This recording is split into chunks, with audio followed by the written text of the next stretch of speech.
Président de l'Assemblée générale, Mesdames, Messieurs les chefs d'État et de gouvernement, Monsieur le secrétaire général, Madame la secrétaire générale adjointe, Mesdames, Messieurs, distingués invités.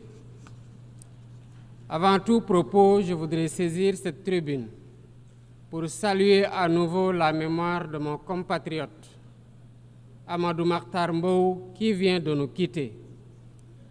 Ancien directeur général de l'UNESCO de 1974 à 1987, il fut un homme d'État émérite et un fervent acteur panafricain de la lutte pour les indépendances.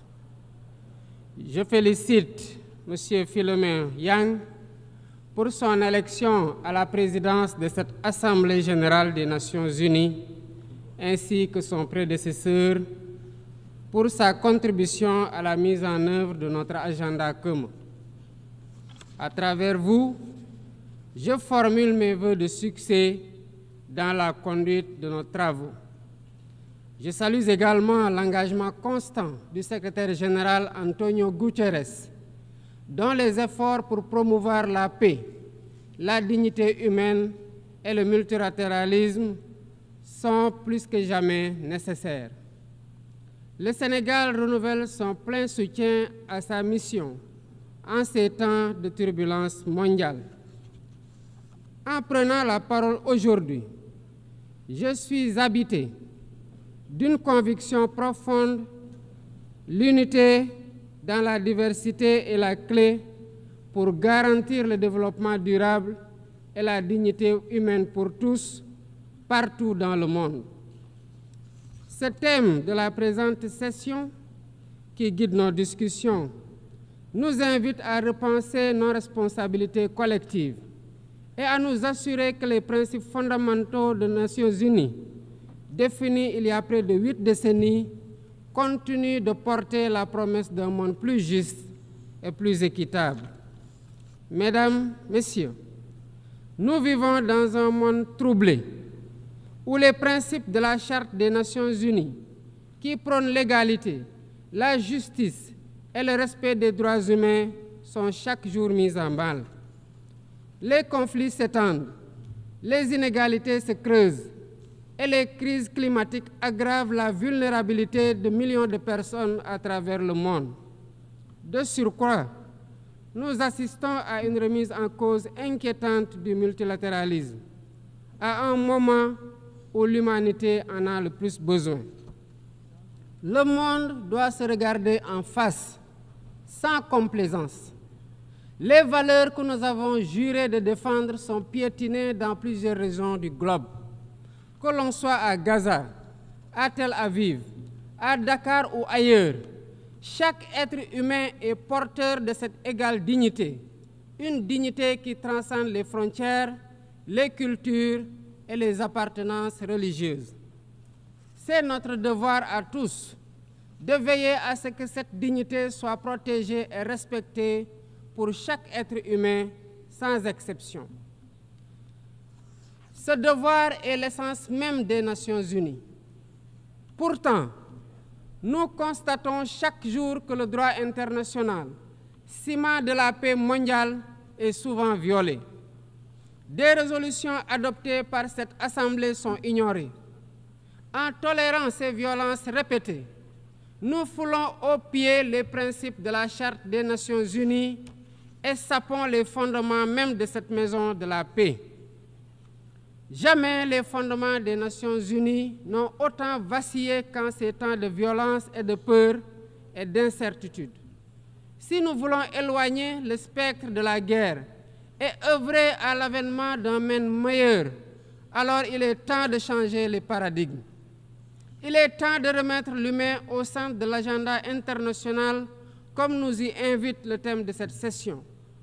Monsieur le Président, Mesdames, Messieurs, nous ne voulons plus fermer les yeux sur la tragédie qui se déroule dans le Sahel.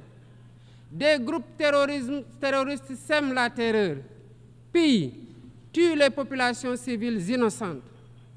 Cette région autrefois stable est désormais en proie à une violence quotidienne tandis que les Nations Unies, particulièrement le Conseil de sécurité, restent trop souvent inertes.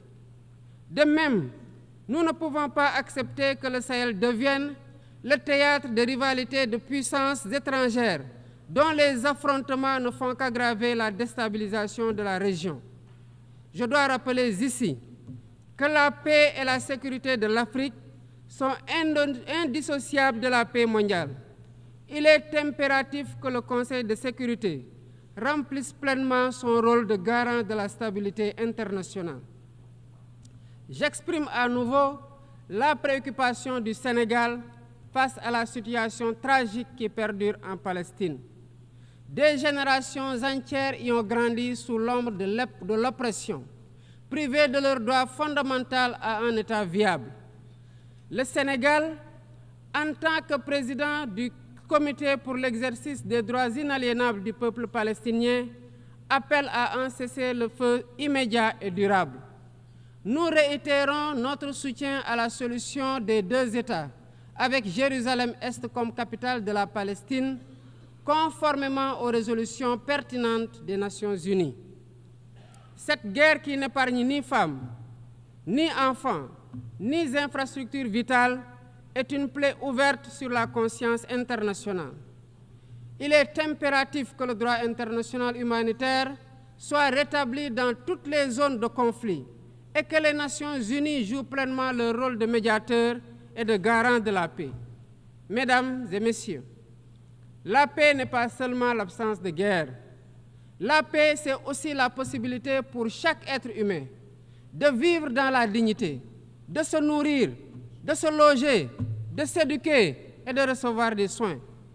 Or, aujourd'hui, plus de 750 millions de personnes ne mangent pas à leur faim et des millions basculent chaque jour dans l'extrême pauvreté. Ces chiffres éloignent de plus en plus le monde des objectifs de développement durable fixés pour 2030. Nous ne pouvons plus accepter que les mécanismes de gouvernance mondiale continuent de reproduire ces inégalités.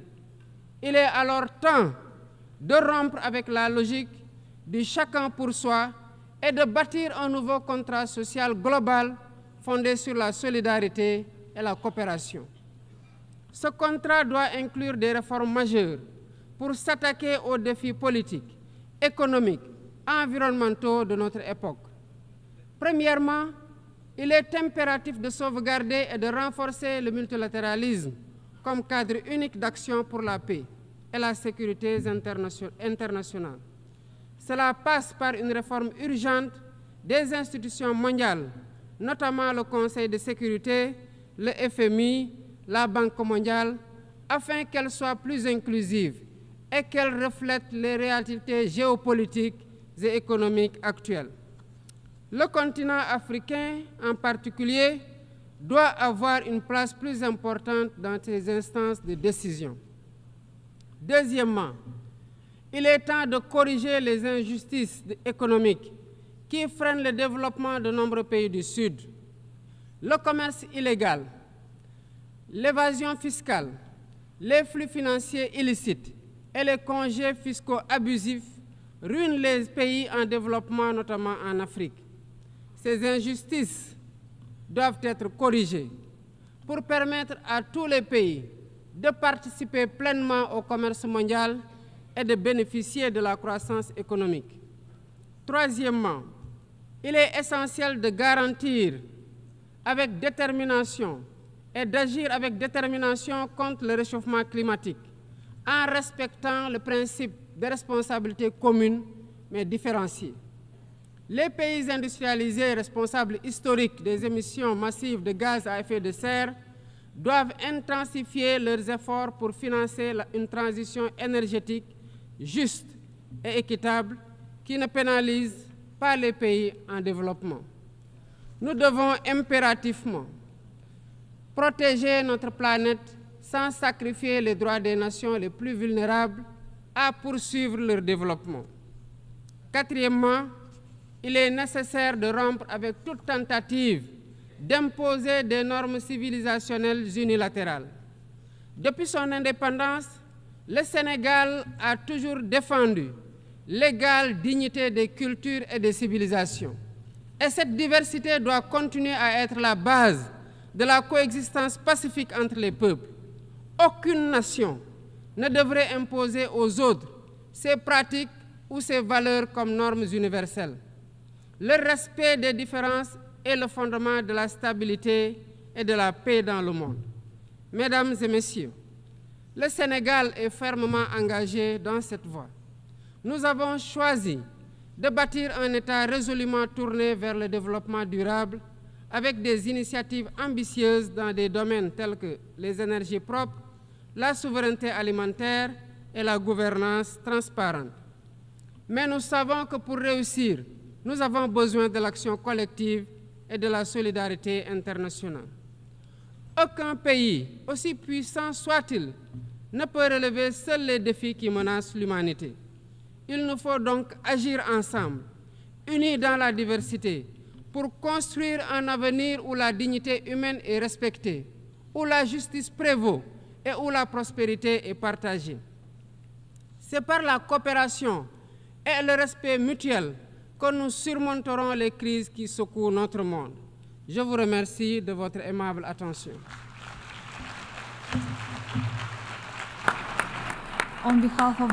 Au nom de l'Assemblée, je remercie le président de la République du Sénégal,